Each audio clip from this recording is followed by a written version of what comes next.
కేంద్ర బడ్జెట్లో తెలంగాణకు తీవ్ర అన్యాయం జరిగిందని సిపిఎం జిల్లా కార్యదర్శి వర్గ సభ్యుడు సయ్యద్ హాషం అన్నారు. కేంద్ర బడ్జెట్ కార్పొరేట్ వర్గాలకు కొమ్ము కాసేలా ఉందని అన్నారు. కేంద్ర బడ్జెట్పై సిపిఎం కేంద్ర కమిటీ పిలుపు మేరకు ఆదివారం సిపిఎం నల్గొండ పట్టణ కమిటీ ఆధ్వర్యంలో సుభాష్ విగ్రహం వద్ద నిరసన తెలియజేశారు.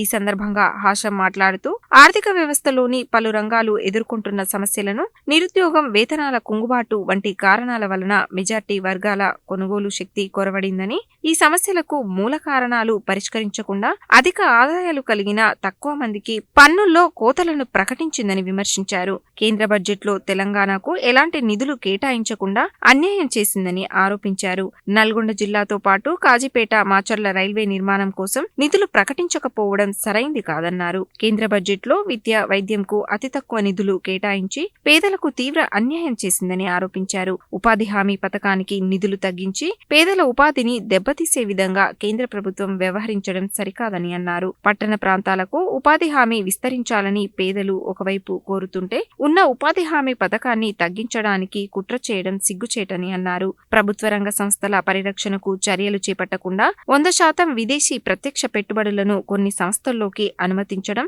ప్రభుత్వ రంగ సంస్థలను నిర్వీర్యం చేయడమేనని అన్నారు. ప్రభుత్వ రంగ సంస్థల పరిరక్షణ కోసం, తెలంగాణ అభివృద్ధి కోసం కేంద్ర బడ్జెట్లో నిధుల పెంపు కోసం జరిగే ప్రజా పోరాటాల్లో ప్రజలు అధిక సంఖ్యలో పాల్గొనాలని పిలుపునిచ్చారు. ఈ కార్యక్రమంలో సిపిఎం పట్టణ కార్యదర్శి దన్నెంపల్లి సత్తయ్య, జిల్లా కమిటీ సభ్యుడు ఎండి సలీం, పట్టణ కమిటీ సభ్యులు పుచ్చకాయల నర్సిరెడ్డి, తుమ్మల పద్మ, మాజీ కౌన్సిలర్ ఔట రవీందర్, పట్టణ కమిటీ సభ్యులు పిన్నపురెడ్డి మధుసూదన్ రెడ్డి, భూతం అరుణ, సలివోజు సైదాచారి, గౌరీదేవి, మధుసూదన్, వెంకటయ్య, సుల్తాన్ తదితరులు పాల్గొన్నారు.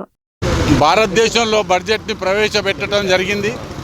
ఈ బడ్జెట్లో తెలంగాణకు అన్యాయం జరిగిన సందర్భాలు ఉన్నాయి.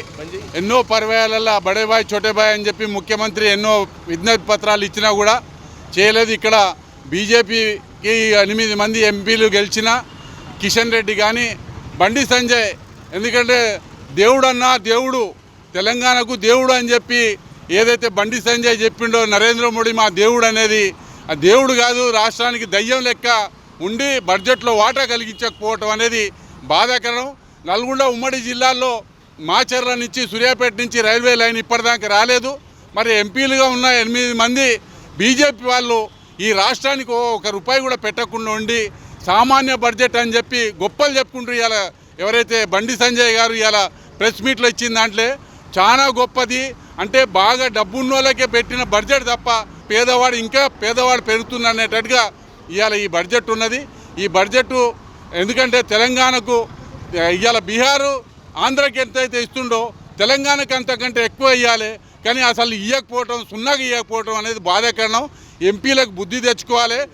బీజేపీకి సంబంధించిన 8 మంది ఎంపీలు ఇప్పుడనే తెచ్చుకొని పోయి నిర్మల సీతారామన్ చెవులో ఏదైనా చెప్పైనా ఈ రాష్ట్రానికి న్యాయం జరగాలనేటట్టుగా ఇవాళ రాష్ట్ర వ్యాప్తంగా సిపిఎం పార్టీ నిరసనలు చెప్తుంది. కనుక అందరూ కూడా ప్రజలు ఇవాళ బీజేపీకి వ్యతిరేకించవలసిన బాధ్యత ఉన్నది.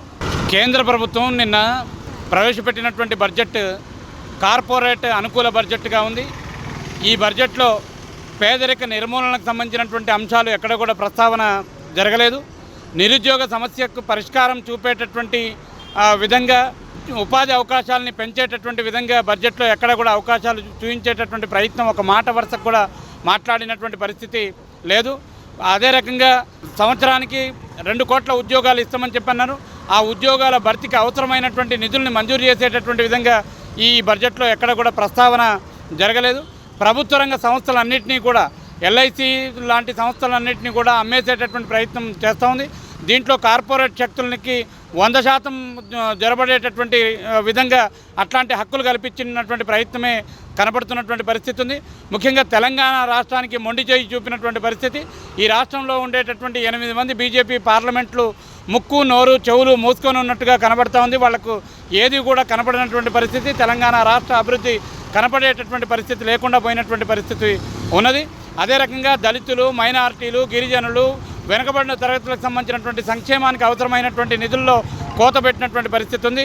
ఉపాధి హామీకి సంబంధించినటువంటి నిధుల్లో కోత పెట్టినటువంటి పరిస్థితి ఉంది. కార్పొరేట్ శక్తులకు సంబంధించినటువంటి వాళ్ళ అప్పుల్ని మాఫీ చేసేటటువంటి విధంగానే ఉంది తప్ప పేదలకు మేలు చేసేటటువంటి బడ్జెట్గా లేదు.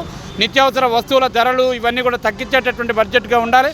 పార్లమెంట్లో ఈ విషయాల మీద పూర్తిగా చర్చించి ప్రజలకు అనుకూలమైనటువంటి బడ్జెట్ తీసుకురావాలని చెప్పి ఈరోజు సిపిఎం పార్టీ దేశవ్యాప్తంగా నిరసన తెలియజేయడం అనేటటువంటి జరుగుతోంది. నిన్న కేంద్ర బడ్జెట్ ప్రవేశపెట్టిన దాంట్లో తీవ్రమైనటువంటి తెలంగాణకు అన్యాయం జరిగింది. దాంతోపాటు అసలు రాష్ట్రంలో కానీ దేశంలో కానీ ఆ బడ్జెట్ విషయంలో ప్రధానమైనటువంటి విద్య వైద్యం సంబంధించిన దానికి నిధులు కేటాయించిన పరిస్థితి లేదు. దాంతోపాటు ఉపాధి హామీ రంగాన్ని మరింత కుదేరు చేసే విధంగా పరిస్థితి ఉన్నది. జాతీయ గ్రామీణ ఉపాధి హామీ పథకానికి నిధులు తగ్గించడం అనేది సరైంది కాదు. ఇంకా కార్మికులు ప్రజలంతా కూడా గ్రామీణ ప్రాంతాలు కాదు పట్టణ ప్రాంతాలకు కూడా ఉపాధి హామీని విస్తరించాలని చెప్పి కోరుతూ ఉంటే ఉన్న నిధులు కూడా తగ్గించడం అనేది సరైంది కాదు. బడ్జెట్ వెంటనే పునఃపరిశీలన చేసి విద్యా వైద్యానికి నిధులు పెంచాలి, ఉపాధి హామీకి నిధులు పెంచాలి, నిరుద్యోగ సమస్య పరిష్కారానికి నిధులు పెంచాలి, ప్రభుత్వ రంగ సంస్థల పరిరక్షణ కోసం చర్యలు తీసుకోవాలి తప్ప మొత్తం ఇది కార్పొరేటు బడ్జెట్ లాగా ఉంది. దీనికోసం సిపిఎం పార్టీ కేంద్ర కమిటీ పిలుపు మేరకు నల్గొండ పట్టణంలో ఈరోజు నిరసన తెలియజేసినాం.